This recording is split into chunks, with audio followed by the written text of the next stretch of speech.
परिचय। अंकिता, तुम्हें पता है विकास जैविक जन समूहों की आनुवांशिक अभिलक्षणों में अनुक्रमिक पीढ़ियों में होने वाला कोई भी परिवर्तन होता है। हाँ, तथा विविधता सजीवों में सामान्य अभिलक्षणों से अलग विकसित होने वाली संरचनात्मक, कार्यात्मक या व्यवहारात्मक परिवर्तन होती है। आओ, अपने इस अध्याय में हम आनुवंशिकता तथा विकास के बारे में विस्तार से चर्चा करें। उद्देश्य। इस पाठ के अंत में आप निम्न करने में सक्षम हो जाएंगे: विकास को परिभाषित करना, जीवन का उद्गम समझना, उपार्जित तथा वंशानुगत लक्षणों को पहचानना, जाति उद्भवन समझना, विकास तथा वर्गीकरण को समझना, अनुरेखण विकासात्मक संबंधों को समझना, जीवाश्म को पहचानना, विकास चरण को समझना, विकास तथा प्रगति में अंतर पहचानना और मानव विकास की प्रक्रिया समझना। विकास। विकास एक सतत प्रक्रिया होती है जिससे होकर वर्तमान जीव तथा पौधे जीवन के उद्गम के समय से विकसित हुए हैं। विविधता।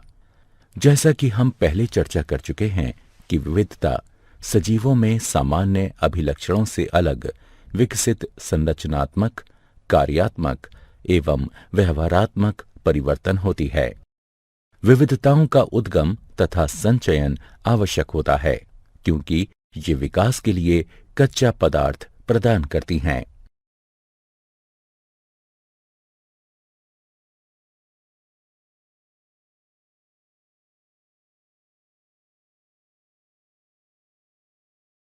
विविधताओं के प्रकार। विविधता आनुवंशिक या गैर आनुवंशिक हो सकती है। आनुवंशिक विविधता विकास में प्रतिभागिता करती है, जबकि गैर आनुवंशिक विविधता विकास में प्रतिभागिता नहीं करती है। कोशिकाओं की प्रवृत्ति के आधार पर जहां ये विविधता उत्पन्न होती है, दो प्रकार की विविधताएं होती हैं: सोमेटोजेनिक विविधता या उपार्जित लक्षण, भ्रूणीय या ब्लेस्टोजेनिक विविधता। सोमेटोजेनिक विविधता वे विविधताएं होती हैं जो किसी जीव की आयु के दौरान किसी भी समय जीव की दैहिक कोशिकाओं तक ही सीमित होती हैं तथा ये विविधता जीव के साथ ही मृत हो जाती है एवं ये गैर आनुवंशिक होती हैं। ऐसी विविधताएं जीवों के जीन में पाई जाती हैं। ये या तो पहले से ही उनके पूर्वजों में उपस्थित होती हैं या समय के साथ उत्पन्न हो सकती हैं। ये विविधताएं आनुवंशिक होती हैं तथा विकास के लिए कच्चे पदार्थ का निर्माण करती हैं।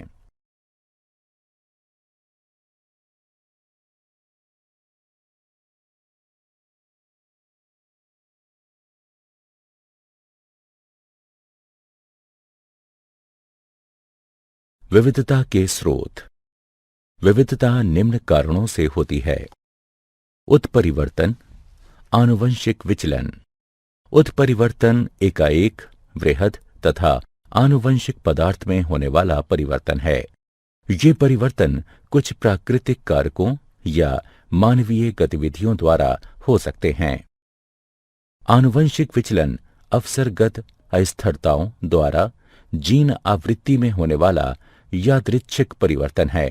यह समष्टि के आकार के विपरीत अनुपात में होता है एवं इस प्रकार यह छोटी समष्टि में अधिक ग्राह्य है, जिनमें अंतःजनन की अधिक संभावना होती है तथा यह हानिकारक जीनों की होमोजाइगोसिटी की आवृत्ति में वृद्धि करती है। यह बिना किसी अनुकूलन के विविधता प्रदान करती है।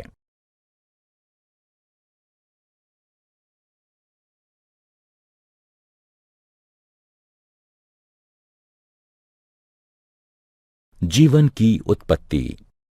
जीवन की उत्पत्ति के सिद्धांत को डार्विन के प्राकृतिक चयन के सिद्धांत द्वारा सर्वश्रेष्ठ रूप से समझाया गया है। इस सिद्धांत के 3 मुख्य बिंदु हैं। प्रत्येक जीव में जीवित रहने तथा जनन करने की क्षमता है। जनन के दौरान जीव प्रजातियों के साथ विविध अभिलक्षणों में विविधता प्रदर्शित करते हैं। लाभप्रद अभिलक्षणों के साथ जीवों में अधिक जनन करने की क्षमता होती है। वे अभिलक्षण जो जीवों के जीवित रहने में सहायता करते हैं, वे उनकी संतानों द्वारा आनुवंशिक रूप से अपनाए जाते हैं तथा पीढ़ी दर पीढ़ी ये धीरे धीरे बढ़ती हैं या ये प्राकृतिक रूप से चयनित हो जाती हैं। स्टैनले एल मिलर तथा हैरोल्ड सी उरे ने सन 1953 में अपने अनुरूपण प्रयोग में लघुकारक स्थितियों के अंतर्गत अति साधारण यौगिकों से साधारण यौगिकों के गठन को प्रयोग से सिद्ध किया था।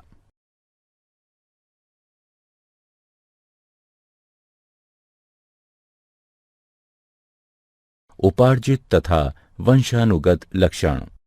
आनुवंशिक अभिलक्षण वे होते हैं जो जनन कोशिकाओं में डीएनए द्वारा नियंत्रित होते हैं तथा एक पीढ़ी से दूसरी पीढ़ी में स्थानांतरित होते हैं। इन अभिलक्षणों में किसी भी परिवर्तन का परिणाम विविधता होती है। उपार्जित अभिलक्षण वे होते हैं जो किसी जीव द्वारा उसके जीवन में उपार्जित किए जाते हैं तथा ये डीएनए में कोई भी परिवर्तन नहीं लाते हैं तथा इस प्रकार अगली पीढ़ी में किसी भी प्रकार से स्थानांतरित नहीं होते हैं।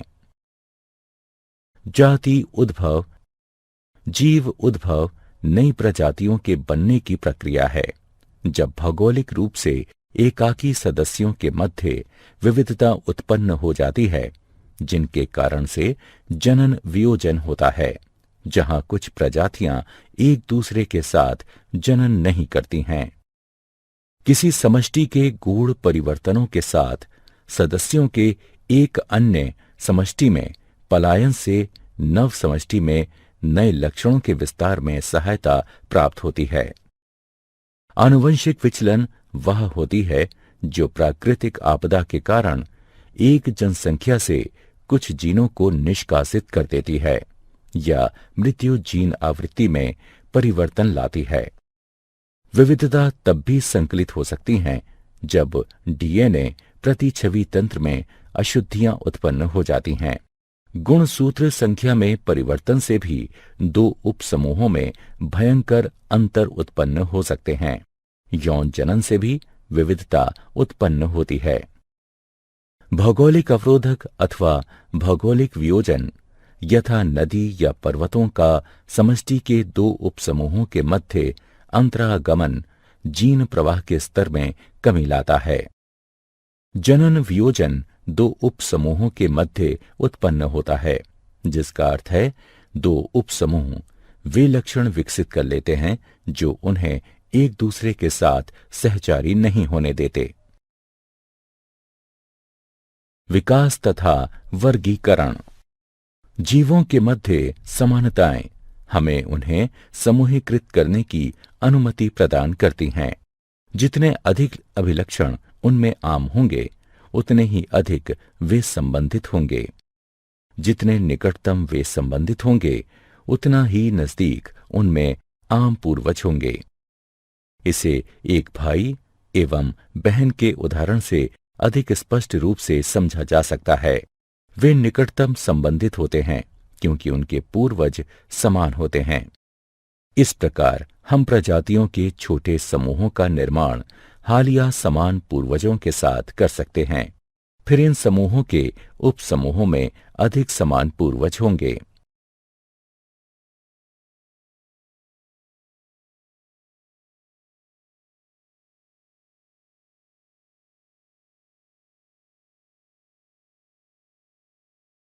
विकासात्मक संबंधों का अनुरेखण।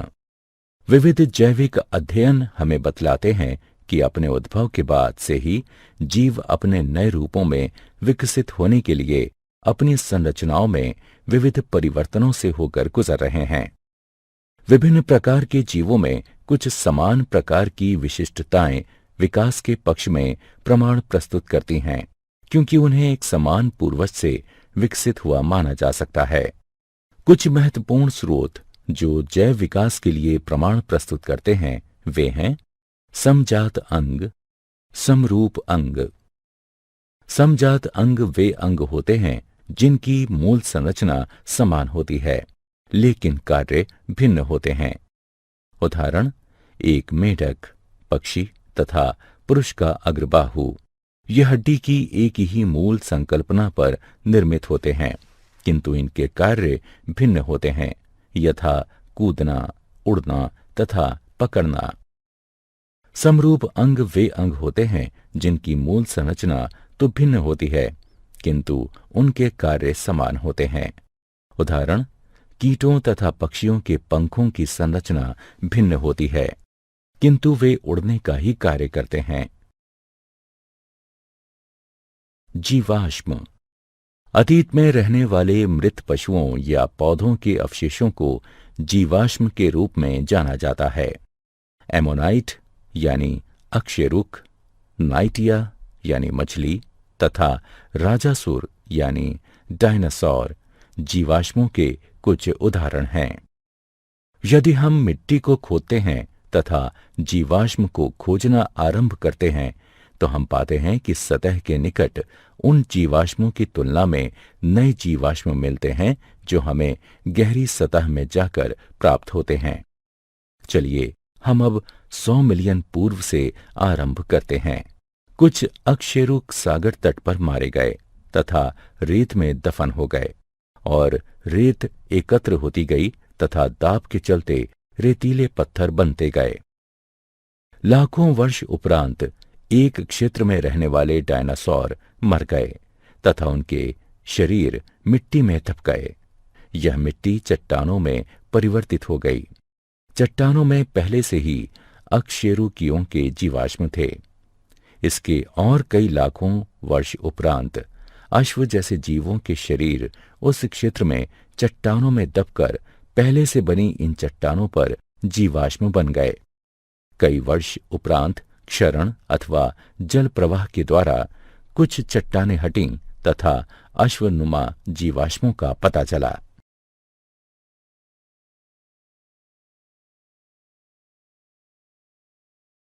विकास चरण। एक परिवर्तन जो आरंभ में किसी गुण के लिए लाभकारी होता है, बाद में भिन्न कार्यों के लिए भी उपयोगी हो जाता है। उदाहरण, पंख आरंभ में ठंडे मौसम में रोधन प्रदान करने के लिए उपयोगी थे, किंतु कालांतर में वे उड़ान भरने के लिए उपयोगी हो गए। कुछ डायनासोर में पंख पाए जाते थे, हालांकि उन्होंने उड़ने के लिए कभी भी पंखों का प्रयोग नहीं किया।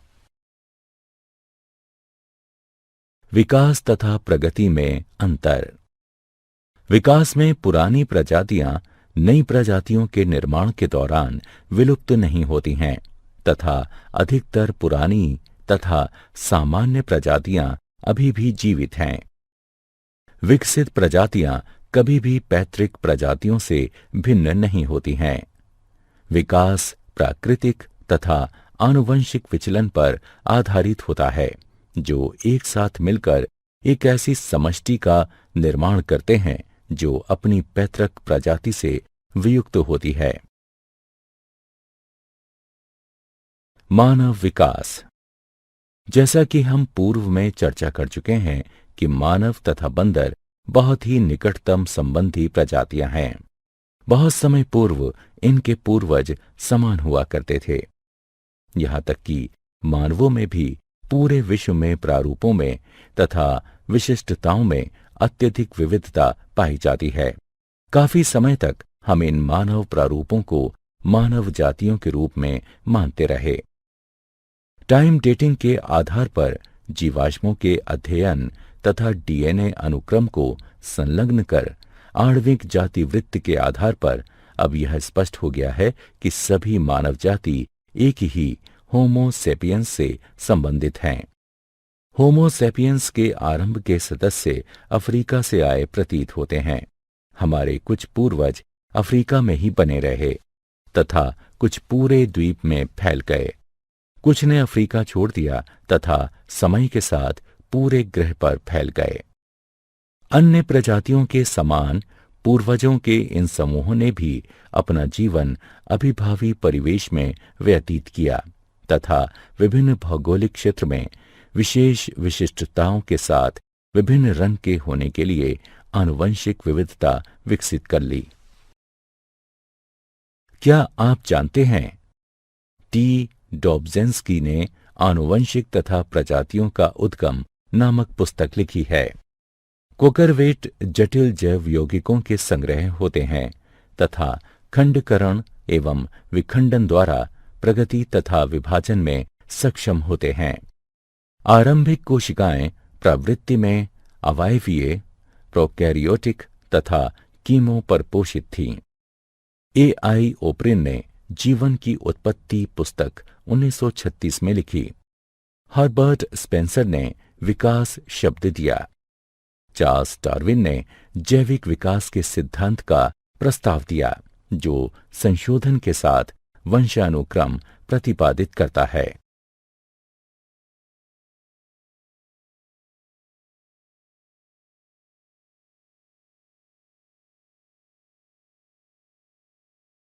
लिनार्डो दा विंसी को भूविज्ञान का जनक के रूप में भी जाना जाता है। W.F. लिबी ने कार्बन 14 डेटिंग तकनीक का प्रस्ताव दिया जिसे पूर्ण डेटिंग तकनीक भी कहा जाता है। बोल्टवुड ने डेटिंग जीवाश्मों के लिए यूरेनियम आधारित पद्धति का सुझाव दिया। नेंडरथल मैन प्रथम सभ्य व्यक्ति था जबकि क्रो-मैग्नन मैन को आधुनिक व्यक्ति का विलुप्त प्रतिनिधि माना जाता है। मानव को बंदरों से अधिक चिंपांजी के नजदीक माना जाता है क्योंकि मानव तथा बंदरों के डीएनए के बीच में 10% का अंतर है। वहीं मानव तथा चिंपांजी के डीएनए में 2.5% का अंतर है।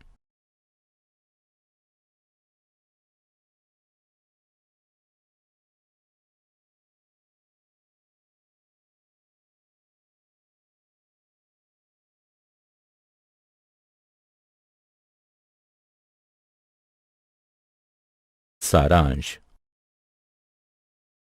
आइए हमने जो कुछ सीखा है उसे संक्षेप में दोहराएं। विविधताओं के मुख्य स्रोत हैं उत्परिवर्तन, जीनों का पुनर्संयोजन, आनुवंशिक विचलन आदि। उत्परिवर्तन आनुवंशिक पदार्थ में एकाएक वृहद तथा आनुवंशिक परिवर्तन होते हैं। उत्परिवर्तन एक विकासात्मक कारक के रूप में कार्य करता है तथा समष्टि में विविधताओं का निर्माण करता है एवं उसे बनाए रखता है। प्राकृतिक चयन विभिन्न जनन के माध्यम से संचालित होता है जिसकी वजह से कुछ लाभकारी आनुवंशिक विविधताएं समष्टि के अधिक से अधिक सदस्यों के बीच फैल जाती हैं। यह उनकी जीन आवृत्ति में वृद्धि करती हैं। आनुवंशिक विचलन पैतृक आवृत्ति में यादृच्छिक परिवर्तन होता है जो अचानक उतार चढ़ाव से उत्पन्न होता है।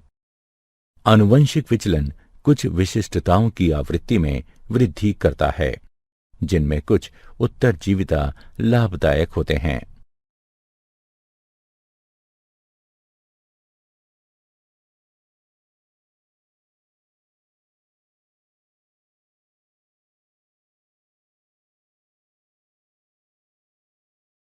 चार्ल्स डार्विन ने जैविक विकास के लिए प्राकृतिक चयन के सिद्धांत का प्रतिपादन किया। उन्होंने प्रतिपादित किया कि केवल उपयोगी निरंतर विविधता ही विकास में सहायता करते हैं तथा प्राकृतिक चयन एक मिश्रित समष्टि से सर्वश्रेष्ठ अनुकूलित प्राणियों का चयन करता है। जीवन के उद्गम का सबसे स्वीकृत सिद्धांत है कीमोसिंथेटिक सिद्धांत। इसका प्रतिपादन ओपेरिन तथा हेल्डेन द्वारा किया गया था। यह बताता है कि जल में प्राचीन जीवन की उत्पत्ति 4.2 बिलियन वर्ष पूर्व आदि काल में रासायनिक विकास द्वारा पृथ्वी के पर्यावरण में कमी के साथ हुई। इसे प्रयोग द्वारा मिलर तथा उरे द्वारा समर्थन प्राप्त हुआ। जाति उद्भवन में निवर्तमान प्रजातियों से नई प्रजातियों के उद्गम सम्मिलित हैं। जाति उद्भवन उत्तरोत्तर या तात्क्षणिक हो सकता है। उत्तरोत्तर जाति उद्भवन विस्थानिक अथवा पृथक प्राणी समूह हो सकता है, जबकि तात्क्षणिक जाति उद्भव उत्परिवर्तन के द्वारा होता है।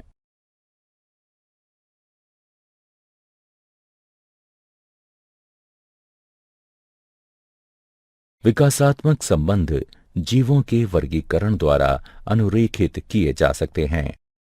समजात अंग वे अंग होते हैं जिनकी मूल संरचना समान होती है, लेकिन कार्य भिन्न होते हैं, जबकि समरूप अंग वे अंग होते हैं जिनकी मूल संरचना तो भिन्न होती है, किंतु उनके कार्य समान होते हैं। जीवाश्म वे अवशेष अथवा विलुप्त जीवों के कड़े अंगों की छवियां होती हैं जो तलछटी चट्टानों में संरक्षित की जाती हैं। ये विकास के लिखित दस्तावेज हैं। विकासात्मक संबंध कुछ अंतःकालीन चरणों द्वारा निर्धारित किए जाते हैं। उदाहरण, पंख वाले डायनासोर यह विचार प्रदान करते हैं कि पक्षी भी विशालकाय सरीसृप हुआ करते थे। एक समान पूर्वज कई असमान परिलक्षित संरचनाओं का विकास कर सकता है। उदाहरण, पत्ता गोभी, फूल गोभी, कोहला अरबी, काले, ब्रोकली आदि जंगली पत्ता गोभी के पौधे से। विकासात्मक संबंधों का निर्धारण आणविक वंशागति के आधार पर भी हो सकता है, विशेष तौर पर रक्त प्रोटीन तथा परिवर्तित डीएनए मात्रा। मानव विकास अफ्रीका से होना आरंभ हुआ तथा इसमें असंख्य मानव प्रकार सम्मिलित हैं, जैसे अफ्रीकी बंदर मानव, जावा बंदर मानव, पैकिंग मानव, क्रो मैग्नन मानव तथा आधुनिक मानव।